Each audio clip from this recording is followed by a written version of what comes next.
Hello dear kids and mommies, welcome to my YouTube channel. कैसे हैं आप? I hope you all are doing well. और आज मैं आप लोगों के लिए लेकर आई हूँ क्लास फर्स्ट की इंग्लिश की वर्कशीट, जिसमें हम क्लास फर्स्ट या फिर जो बच्चे क्लास फर्स्ट में पढ़ते हैं या फिर जो यूकेजी से क्लास फर्स्ट में जाने वाले हैं उन बच्चों के लिए ये वर्कशीट काफ़ी हेल्पफुल रहेगी, क्योंकि बच्चों को बार बार कॉन्सेप्ट से पढ़ाना ईजी नहीं होता है। तो हम लोगों को क्या करना है कि ऐसे ही छोटी छोटी एक्सरसाइज लेकर के, छोटे छोटे ड्राइंग लेकर के बच्चों को डेली प्रैक्टिस करवानी है, ताकि बच्चे उससे बोर भी ना हो और वो जल्दी सीख सकें। ये वर्कशीट आपको क्लास फर्स्ट में एडमिशन लेंगे उनके लिए बहुत ज़्यादा हेल्पफुल होगी। और अगर आपके बच्चे क्लास फर्स्ट में पढ़ते हैं तो आप इजीली इन वर्कशीट से हेल्प ले सकते हैं, जिससे बच्चों का कॉन्सेप्ट जो है वो आसानी से क्लियर हो जाएगा और बच्चे भूलते भी नहीं है ऐसे छोटे छोटे एक्सरसाइज को लेकर के। तो आइए शुरू करते हैं। English worksheet for class first. Class first के लिए भी हो सकती है ये। अगर आपका बच्चा क्लास यूकेजी में भी है तो भी आप इसको प्रेफर कर सकते हैं। तो आइए देख लेते हैं सबसे पहला क्वेश्चन हमने क्या लिया है। Circle the consonant. तो बच्चा अगर यूकेजी में भी है और अगर क्लास फर्स्ट में भी है तो बच्चे को कॉन्सोनेंट्स और वॉवल्स से बच्चे फेमिलियर होते ही हैं। तो बच्चों को हमने सबसे पहले ये बताना है कि वॉवल्स क्या है और कॉन्सोनेंट्स क्या है। ए, ई, आई, ओ, यू, ये जो 5 हमारे लेटर्स हैं इनको हम वॉवल्स कहते हैं। इनके अलावा जो भी लेटर है इनको हम कॉन्सोनेंट्स कहते हैं। तो आइए देख लेते हैं क्वेश्चन कैसे सॉल्व करेंगे। Circle the consonants. तो बच्चे को सबसे पहले हमने बताना है कि आपको कॉन्सोनेंट्स पर सर्कल करना है। तो अल्फाबेट में सबसे पहले है ए। ए है एक वॉवल, तो ए को हम नहीं करेंगे, हमने केवल कॉन्सोनेंट्स को सर्कल करना है। तो कॉन्सोनेंट है बी, तो बी को हम सर्कल कर लेंगे।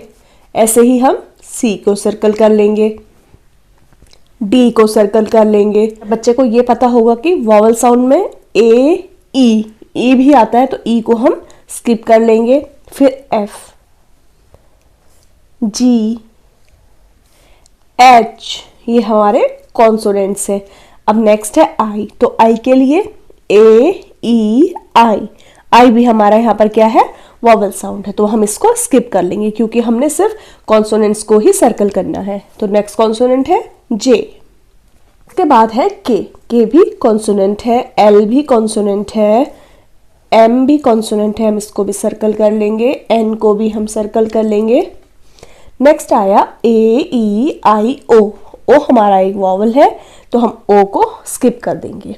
नेक्स्ट है पी को हम सर्कल करेंगे, क्यू को हम सर्कल करेंगे, आर को भी हम सर्कल करेंगे, एस को सर्कल करेंगे, टी को सर्कल करेंगे।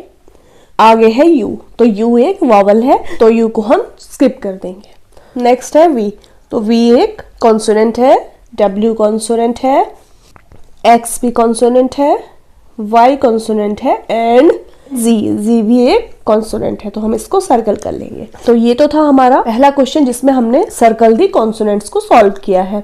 अगर बच्चे को पूरे अल्फाबेट्स लर्न होंगे ए टू जी, तो बच्चा वॉवल और कॉन्सोनेंट वाली सारी ही एक्सरसाइज को सॉल्व कर सकता है इजीली। तो आज की वर्कशीट में नेक्स्ट क्वेश्चन मैंने लिया है, write vowels A, E, I, O, U to complete the words. तो छोटे बच्चे हैं, क्लास फर्स्ट के बच्चे हैं या फिर यूकेजी के बच्चे हैं, चाहे उनको स्पेलिंग आए या ना आए, लेकिन वो उनकी पिक्चर्स को देख करके उनके नेम को बाय हार्ट उनको याद होता है। जैसे ये है, वो सबसे पहले क्या करेंगे, अगर उनको स्पेलिंग नहीं भी आ रही है तो सबसे पहले बच्चे क्या करने की कोशिश करते हैं कि पिक्चर को फाइंड आउट करेंगे कि ये पिक्चर है किस चीज़ का। तो हमें दिख रहा है कि ये पिक्चर है बेल, तो बच्चा इजीली पिक्चर को पहचान लेता है और पिक्चर का नेम भी उसे पता ही होता है कि उसे क्या बोलते हैं। तो ये है बेल। तो क्वेश्चन को सॉल्व हमने क्या करना है, यहाँ पर हमने फिल इन द ब्लैंक दिया है और पिक्चर है, पिक्चर को फाइंड आउट करके इसके फिल इन द ब्लैंक को हमने फिल करना है with the help of vowels. तो नंबर 1 है बेल। तो सबसे पहले बच्चा पिक्चर को आइडेंटिफाई करेगा, उसे पता चल जाएगा बेल है, और बेल की स्पेलिंग BELL, बेल। तो यहाँ पर कौन सा वॉवल हम फिल करेंगे, ई, क्योंकि बेल की स्पेलिंग होती है BELL, बेल। नेक्स्ट पिक्चर है net, N fill in the blank T। तो यहां पर हम क्या फिल करेंगे जिससे नेट की स्पेलिंग कंप्लीट हो जाए with the help of vowels. तो यहां पर आ जाएगा E, तो ये हो जाएगा NET, नेट। नेक्स्ट पिक्चर है जग, तो J fill in the blank G। तो यहां पर हमने कौन सा वॉवल फिल करना है जो कि जग की स्पेलिंग होती है, JU जी। और ये बहुत छोटी छोटी स्पेलिंग होती हैं, ये बच्चों को इजीली लर्न ही होती हैं, क्योंकि 2 लेटर्स वर्ड की स्पेलिंग, 3 लेटर्स वर्ड की स्पेलिंग बच्चों को इजीली लर्न होती है। ये छोटी छोटी सी स्पेलिंग होती हैं। नेक्स्ट पिक्चर है फिश, F-S-H। यहाँ पर हम कौन सा वॉवल फिल करेंगे?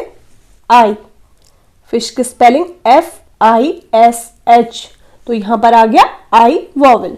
ऐसे ही नेक्स्ट है टॉप। टॉप का मीनिंग होता है लट्टू। टॉप की स्पेलिंग को कंप्लीट करने के लिए हम T-O-P, टॉप, ओ को फिल करेंगे। नेक्स्ट है पिक्चर आइडेंटिफाई करेंगे, काइट। और काइट की स्पेलिंग क्या होती है? K-I-T-E। तो काइट की स्पेलिंग जब हमने कंप्लीट करी तो हमने देखा के बाद हमने आई को फिल किया और टी के बाद हमने ई को फिल किया, तो इसमें 2 वॉवेल्स आए। कौन कौन से? आई और ई। तो स्पेलिंग बन गई K-I-T-E, काइट। तो आइए देख लेते हैं क्वेश्चन नंबर 3।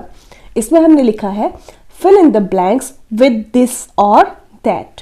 तो सबसे पहले हमने इन सेंटेंसेस को कंप्लीट करना है with the help of this and that. और सबसे पहले हमने बच्चे को ये बताना है कि दिस का यूज कहाँ पर होता है और दैट का यूज कहाँ पर होता है। सबसे पहले हम देख लेते हैं दिस एंड जो दैट है, इन दोनों का यूज हम हमेशा सिंगुलर चीजों के लिए करते हैं। जहां पर हम एक चीज की बात करते हैं वहां पर हम दिस और दैट का यूज करते हैं। और करते कहां पर है? जब हम दिस का यूज करते हैं, दिस का मतलब होता है सिंगुलर चीज, लेकिन जो वो हमारे पास में है, जो हमारे रीच पर है, जिसको हम इजीली ले सकते हैं, जो हमारे बिल्कुल नजदीक में है, हमारी पहुंच में है, वहां पर हम दिस का यूज करते हैं। और जो दैट है, दैट का यूज होता तो सिंगुलर चीजों के साथ है, लेकिन उनके साथ जो हमारे पास में नहीं है, जो दूर है, जो नजदीक में नहीं है, मतलब जब हम उनको पॉइंट आउट करके दिखाते हैं, दूर से हम उनको दिखाते हैं, तब हम वहां पर दैट का यूज करते हैं। मतलब दिस हमारे पास की चीजों के लिए यूज होता है और दैट हमारे दूर की चीजों के लिए यूज होता है। तो आइए सॉल्व कर लेते हैं इन सेंटेंसेस को। तो नंबर 1 है डैश इज अ बैट। बच्चे को हमने इतने इजी तरीके से बताना है कि बच्चा इजीली उसे समझ जाए। तो जैसे मैंने यहाँ पर एक पिक्चर ड्रॉ करी है, पिक्चर को मैंने सेंटेंस के बिल्कुल पास में ड्रॉ किया है, तो जिससे बच्चे को लगेगा कि जो ये बैट है वो बिल्कुल पास में है।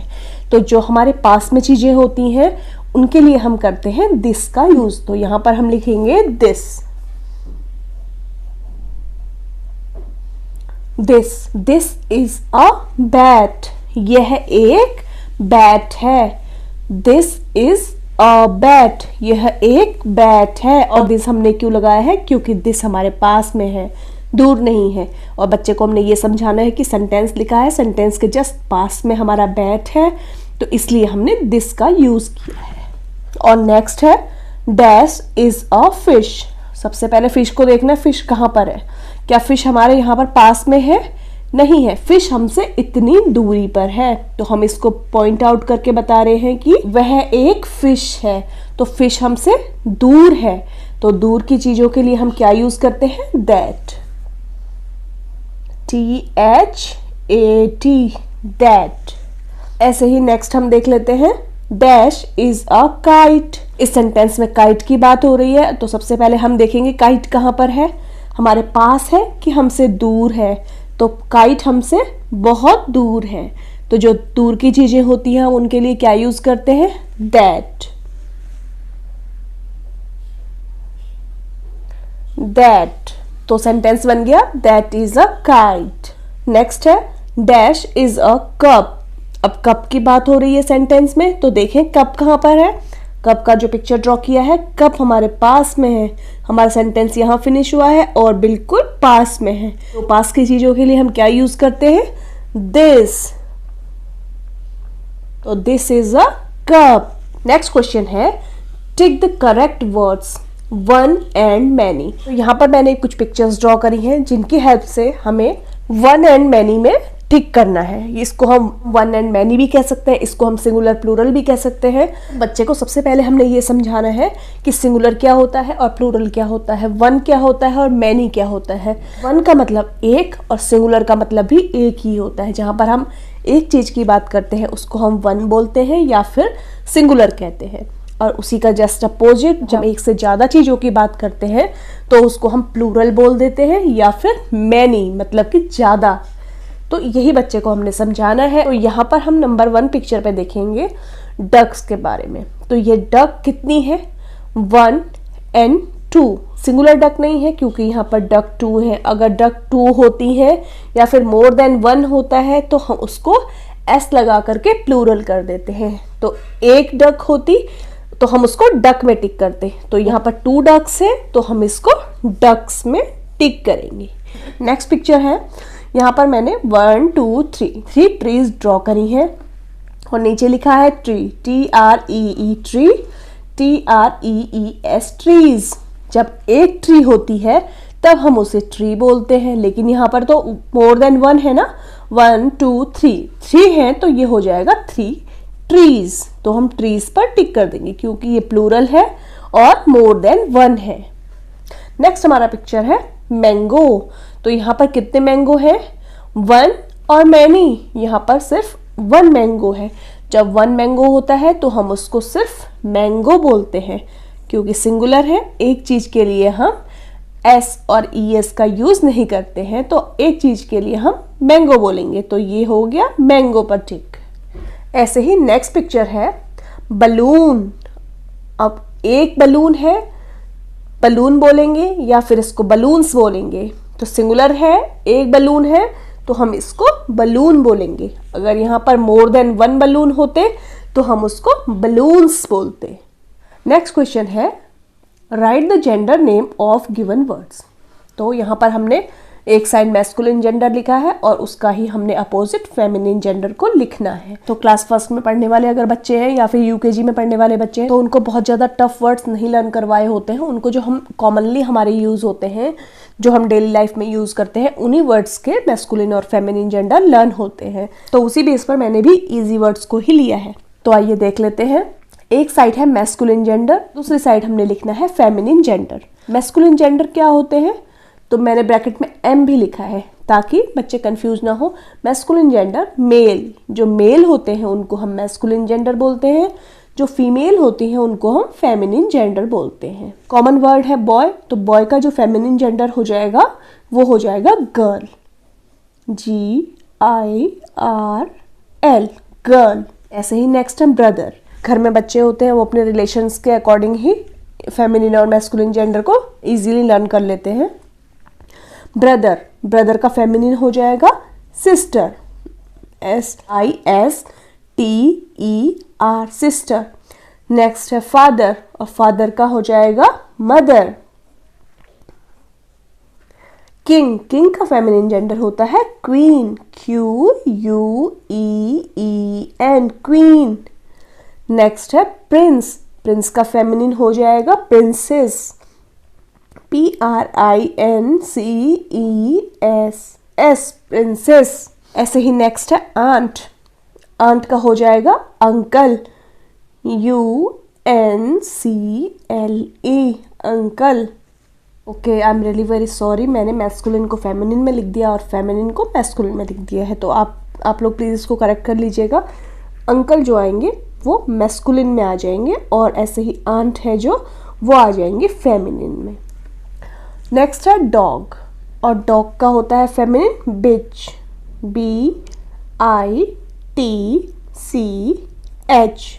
बिच।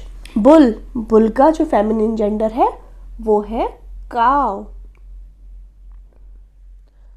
ऐसे ही नेक्स्ट है लायन, और लायन का जो फेमिनिन होता है वो होता है लायनेस। तो लायन का फेमिनिन जेंडर हो गया लायनेस। तो ये थी हमारी आज की वीडियो जिसमें हमने इंग्लिश की वर्कशीट को डिस्कस किया। और वीडियो अगर आपको हेल्पफुल लगी, अच्छी लगी है तो प्लीज़ चैनल को लाइक, शेयर एंड सब्सक्राइब करना ना भूलें। तो मिलते हैं जल्दी नेक्स्ट वीडियो में। Thank you.